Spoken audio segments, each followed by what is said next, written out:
Hi, this is Alex from phpacademy.org, and in this tutorial for the new Boston I'm going to be talking about string length and why it's useful and how we can do it.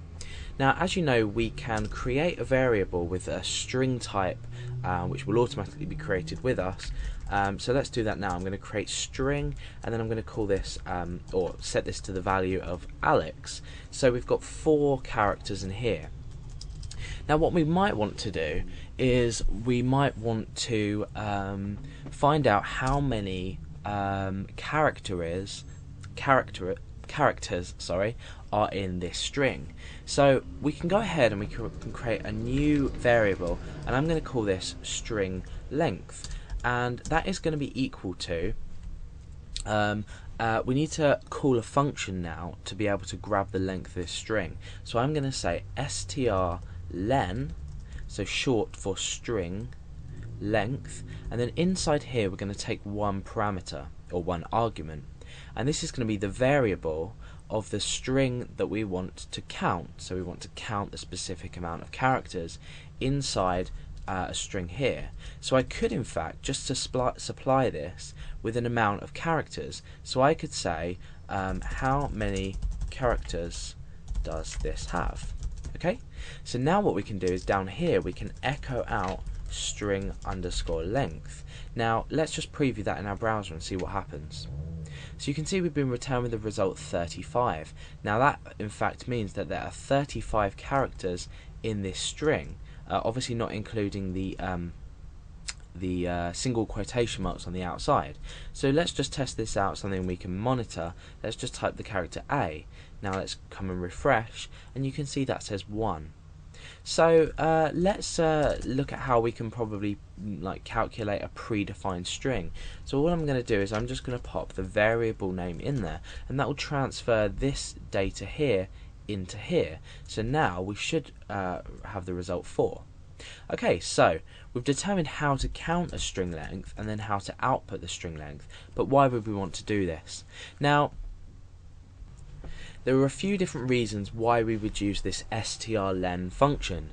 Now, the first main reason would be obviously to count the amount of characters, but we might want to loop through, using loops in PHP, loop through each character. And the way we do this is we either use, I would personally use a for loop, but you could use a while loop, a do while loop, or a for loop. So let's say we were using a for loop to loop through. Now, maybe I won't show you the example in this case because you may not have looked at for loops yet. However, to loop through a certain amount of characters, we would need to first loop through the first character, then the second character, then the third character, and then the last character.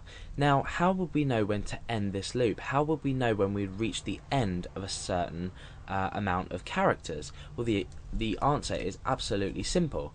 We would start at 1 and we would end at the string length, because in actual fact that if we were looping, we'd loop once, twice, 3 times and 4 times, and we'd end to loop through each character of this.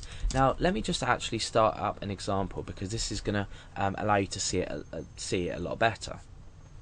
So I'm going to say for, and I'm going to create a variable with the value 1. So if you haven't looked at for loops yet, go and have a look at that and you'll understand what's going on here.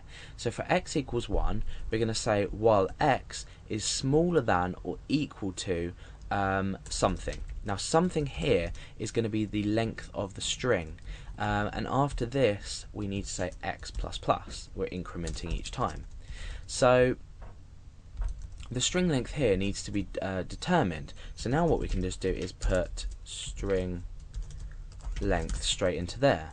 Now what happens when we echo our x? Let's just keep an eye on what happens. We can append a break to this as well. So let's go and refresh. You can see that we've got 1, 2, 3, 4 and 4, and that's because we're already echoing that out there, so we can get rid of that. Okay, so we're echoing 1, 2, 3 and 4. So you can see that already we're counting through and we're only looping 4 times, because we've determined that the string length is there. So this example might not particularly make sense to you now, but later on when you need to loop through a string or well, yeah, a string, if you wanted to loop through a string, you'd find this useful because you can determine a string length and then set a boundary for how many times you want to loop specifically.